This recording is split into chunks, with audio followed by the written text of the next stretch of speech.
Hey, this is JR, aka The Tourist, here in Ubud, Bali. A lot of what I do here is pretty easy. I stay at a nice resort, and I tell you about it. The pros and the cons. If a hotel has nothing going for it, I won't publish a video. Easy enough. More difficult is a place like the Westin Resort and Spa in Ubud. A fine hotel, a good hotel, but one that presents a question. Is Ubud the place for a big box resort? Join me for a few minutes. I'll try to answer that question. If you make it to the end, please let me know how I've done. And do remember, this is not a review. It's merely my impression of the property.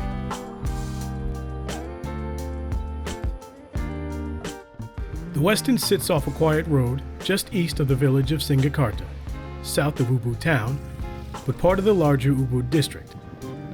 The Ubud area is one of Bali's biggest tourist draws, and with good reason. The scenery, the culture, the amenities, all top-notch. Westin is one of more than 30 brands currently operating under the Marriott umbrella. Westin is in the premium category with the likes of Marriott and Sheraton, basically hotels with a 5-star level of amenities, but not proper luxury hotels. I generally refer to properties like this as big box resorts, a term that sounds derisive but isn't meant to be. Sometimes a big box resort is exactly what you want. Few surprises and a guaranteed standard of service and amenities. But this is Ubud, an area of Bali known for its natural beauty and traditional Balinese culture. Is Ubud best experienced at a more intimate, more locally infused property? That's the question at hand. Westin Ubud sits on a fairly small hilltop plot overlooking the adjacent valley. You enter through a corridor of green, a taste of what's to come. There is a lobby lounge just past the front desk. We'll return to it. Right now, let's head to the room. The hotel lobby is on the 5th floor. There are guest rooms both above and below. I booked a garden view room with a king bed, the entry-level room category. My room faces in, towards the pool and the views on the backside. Welcome to room 207. As we look around the room, let's get into the question of why stay here. Me, I spent a few nights in Ubud and wanted to try a range of options. I spent one night at a true luxury boutique property and 2 nights at a 3-star independent hotel in town. That first property is one of my favorites. If you'd like to see it for yourself, check the link in the description. And while you're down there, consider subscribing to the channel. I post hotel impressions, destination guides, and more. And I'm just getting started. Join me. We'll tour the world together. I've been struggling to come up with the right words to describe the aesthetic of the hotel. I keep coming back to nice enough corporate resort with some Balinese touches. I even read an interview with the architect, who mentioned his key challenge was getting 120 rooms fitted on the plot. Despite the small footprint, the room is a good size, and I do like the wood touches. But I can't say it feels particularly of Ubud. And there are definitely 1 or 2 uninspiring touches, reminding us this is a Westin, as does the minibar with its instant coffee. The bathroom is a relative bright spot. 2 sinks and nice amenities. And the shower and bathtub are both in a nice-sized wet room. It is a little dark in here, but I really like the bathtub.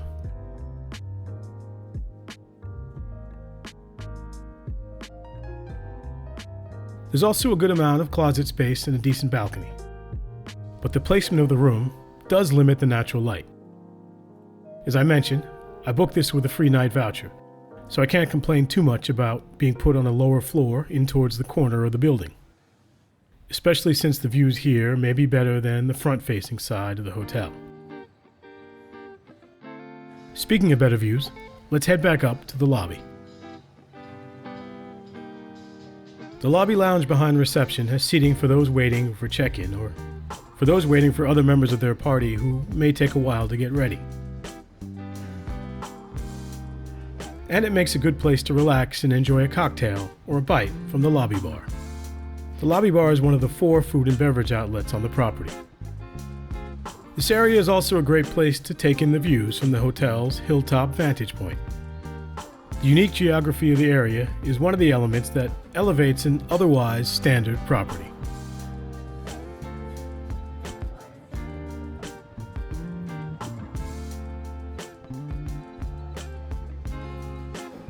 After my beer, I retired to my room to do a bit of work and some reading. I thought of getting dinner at the Mediterranean restaurant, but fell asleep before eating.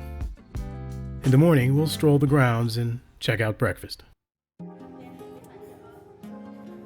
Mornings in Ubud are a special time, no matter where you are. Here at the Westin, morning affords us a chance to stroll the grounds, mostly undisturbed. Despite what you see at this hour, the hotel was quite full and the pool was buzzing during the day. It seems there are plenty of people who have no qualms about choosing a big box resort for their stay in Ubud. But what about you?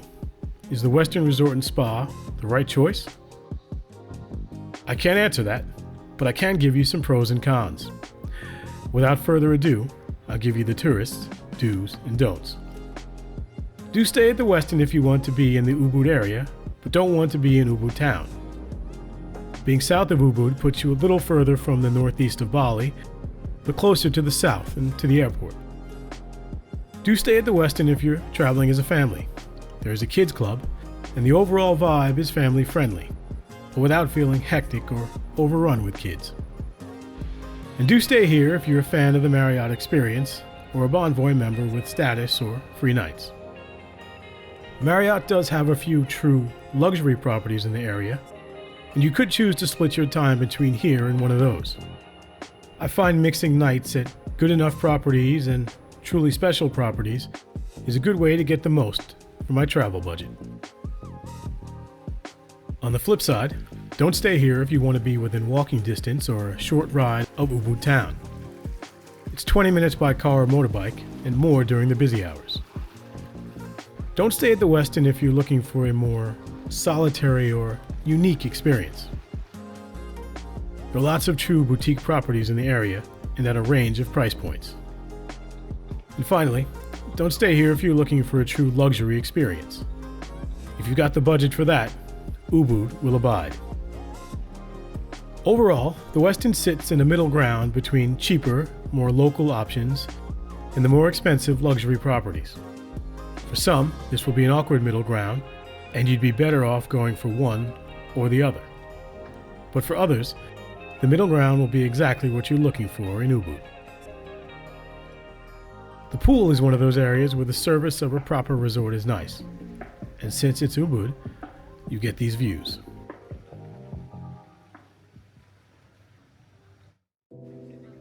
Of course, being a resort, it's best to get to breakfast ahead of the rush.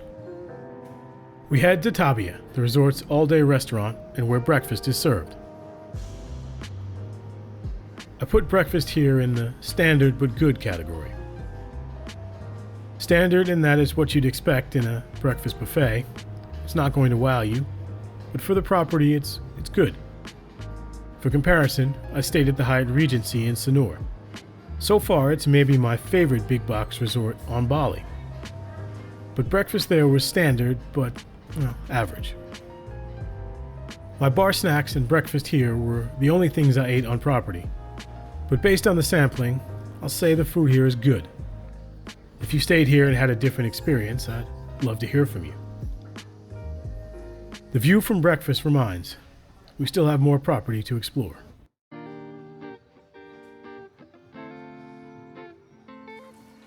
Heading past the pool area, we see the kids club, which has a small pool of its own.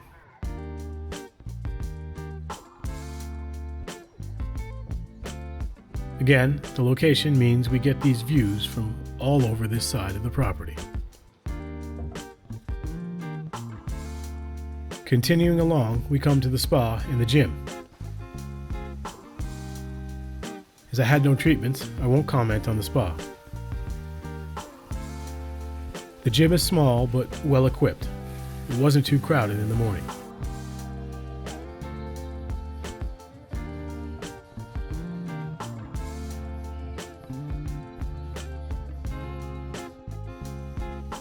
Down a bit further, we find the rest of their wellness facilities.